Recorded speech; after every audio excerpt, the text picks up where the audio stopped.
Power lifting competition જે સુરત ખાતે યોજાઈ હતી, જેમાં નવસારીના બાપ દીકરાએ ભવ્ય સફળતા મેળવી હતી।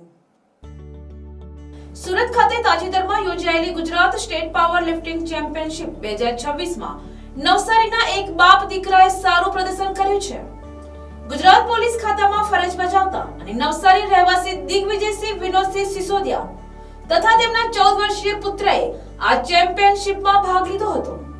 દિગ્વિજયસિંહ સિસોદિયાએ માસ્ટર 1 કેટેગરીમાં 90 થી 100 કિલો વજન વર્ગમાં ફૂલ પાવર લિફ્ટિંગમાં પ્રથમ સ્થાન મેળવી ટ્રોફી અને ગોલ્ડ મેડલ હાંસલ કર્યો હતો।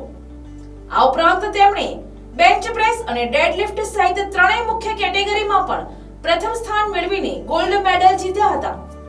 તેમના 14 વર્ષીય પુત્રએ પણ આ સ્પર્ધામાં ભાગ લઈ બેન્ચ પ્રેસ અને ડેડલિફ્ટમાં 2 સિલ્વર મેડલ જીત્યા હતા। આ બાપ દીકરાની મહેનત અને સમર્પણની વાત ખૂબ પ્રેરણાદાયી છે। આ સફળતા દર્શાવે છે કે નિયમિત પરિશ્રમ અને જુસ્સાથી કોઈ પણ ક્ષેત્રમાં સારું પરિણામ મેળવી શકાય છે।